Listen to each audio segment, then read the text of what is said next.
Coach, we'll start with an opening statement for you, and then we'll take questions from the room. I want to congratulate University of Florida on winning the game. It was a game filled, like most opening games like this were, with a ton of mistakes from both teams.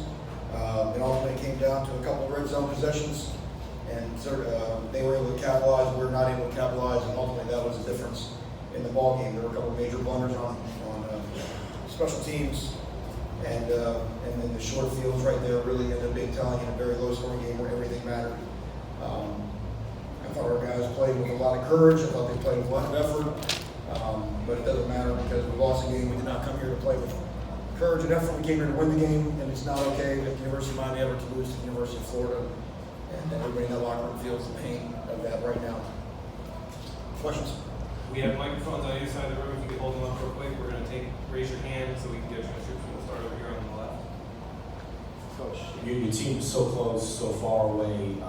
What do you glean from this? And I know, obviously, Miami's not got moral victories, but what can you take from this as a positive going forward? Well, we talked about all offseason about developing a backbone, being able to withstand a punch, which happened was in the first half, with the long, catch and run by Tony. Then that happened in the second half when we fumbled the punt and they scored a short field, and a couple times where it's like, well, I don't know, maybe maybe it's not your night and you can just kind of let go of the rope. And I thought our guys looked those situations in the eye, fought through them, and ultimately gave ourselves a chance to win the game with 10 seconds left in the game, throwing the ball in their end zone. But like I said, that just gets you that's what a big time program should do. And you don't pat yourself on the back for not quitting, but it is something, and then that was a big point of our offseason.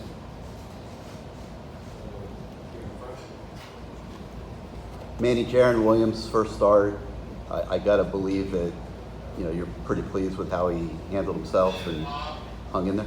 Yeah, I mean, you probably can't put a guy in a more adverse situation than in this stadium. The amazing atmosphere for both sets of fans. Their defensive front, which we knew was really good, and Jaron never blinked. A lot of times he didn't have a lot of time, and I thought he displayed a lot of courage. Made some plays with his feet. Made some scramble to throw. Keep some things alive, and I think you can see why we picked him to be our guy. Over on the far right. Coach, I know the loss is top of your mind right now, but as a whole on the week and coming here to Orlando, how do you think the city did as a host for the opening weekend of college football? It was a big time event. Our players felt like it was a big time event. The atmosphere inside the stadium. I mean, this is why you come to the University of Miami, and I'm sure the University of Florida as well, is to play these type of games. And again, I thought it was a great showcase for our entire state. And like I said, everyone talks about fan bases. I will say the Miami fan base brought it tonight. It was awesome to see our people there and as noisy as they were. Coach Melissa Thomas from Florida National News. Based on your perspective, what players did you feel were the biggest threat out there on the UF side? What players? Yeah, which players? Well, I mean, obviously they've got a lot of talented guys, but it was evident early on that Tony was a guy that I thought we tackled so poorly. That'll be one of the real takeaways from this game. I thought our tackling was not the way the Miami Hurricanes tackle, and that will be addressed during the bye week we have. But if you don't tackle a guy like him, he's got a chance to punish you, which we just but to give away a play like that, you're not going to win a big time game. Just handing him someone a free touchdown. Up front on the right. Coach, what happened on the 65-yard completion that set up the game-winning touchdown? You had a linebacker covering the receiver there. That's not a linebacker. No, that's a striker. Okay. So that's what that is. That's part of the matchup. Is that the matchup you really wanted on a guy like Hammond? Yeah, it was there all night. The same thing. Now there's also a safety that's supposed to be involved. So, but that's we led the nation in pass defense last year. We're doing the same thing. So we have an idea what we're doing. Okay. Coach, back in Mike Griffith of the freshman focus, getting back to Jaron a little bit, the growth that he can make from a game like this. You mentioned this is why you picked him to be a starter. I can't imagine he had any type of preparation for an environment like this. Yeah, no, there's no doubt. I mean, everybody on the offense, everybody on both sides of the ball has got a lot of room for growth. The key is we just can't stop. If anything, now we've got to kick on and be more motivated to improve, because we can say, well, we played pretty good, and then all of a sudden we'll relax, and we'll end up in this exact same position in 2 weeks' time. So, if anything, I think we know that our guys found out that we can play.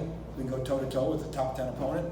And but now that should kind of hurt us a little bit to really get in there and study the game and find a way to get better. Stay in the middle, right? Yeah, Coach, having this is like a week 0 game, quote unquote, how much of the challenge as a coach that one last week of how polish your product really before the game?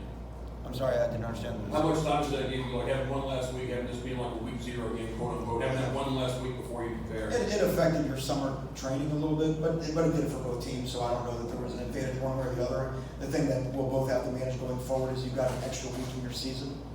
So you're playing 12 or 13 games over, and it's already a double bye year anyway, the way the calendar falls. So I think just managing us for the long haul, it's gonna be a long season for these kids.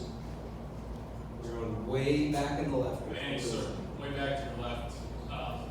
Just your thoughts, should college football continue to do this week 0, one showcase game for a couple of programs every season? I thought it was a great commercial for their program. I thought it was a great commercial for our program. Again, I thought it was a great advert for our entire state in the city of Orlando. So I don't know what the downside of this is. So it seemed like it was a great occasion. Over here on the right. Yeah, what was the, behind the 11 sacks for the Gators, inexperienced, I know you guys weren't experienced out there on the edges. Well, a couple of things, yeah. I mean, obviously we have a young offensive line. They've got an experienced front that we knew would give us some trouble.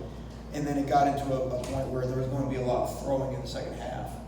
So you have to put, that's just all part of it. You got to put yourself in some situations where you got to expose yourself to their rush, and part of it is just getting the ball out too. And so I think it's like anything else. I think it's always unfair to say, well, it's just on this position or that position. Protecting the quarterback is an 11-man job on offense. But I think again, the way that the game finished, we were obviously in the drop back, throw ability. Manny, the penalties, particularly on the offensive line, again, it's inexperienced guys there, but just how do you think they kind of handled the whole atmosphere, first start? In the first half, you can see they were freaked out penalties. We were moving, and that was the inexperience, and that was just the setting just being a little something that takes some getting used to. In the second half, it was more. We did away with the false starts and that type of stuff. Now it's just more playing the game, and not holding. And then I thought a crucial point in the game was when we got the big interception. And this just shows we're not ready to be a big time team yet.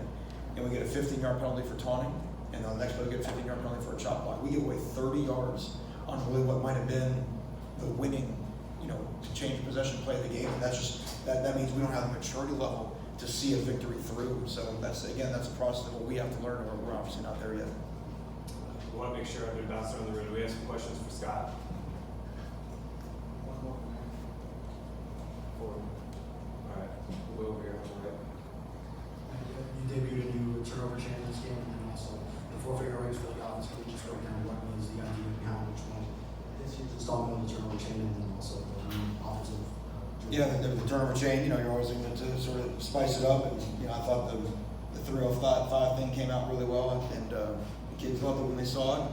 And then we talked about the offense wanting something for themselves, but the chain is kind of unique to the defense. We want to be something different, so we got us some touchdown rings that they like, and I'll be honest, I didn't really see what was going on after we scored the touchdowns, but hopefully we'll see a lot more of them. All right.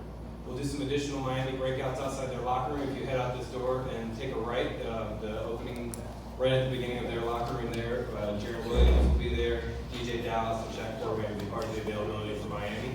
We'll start with Florida.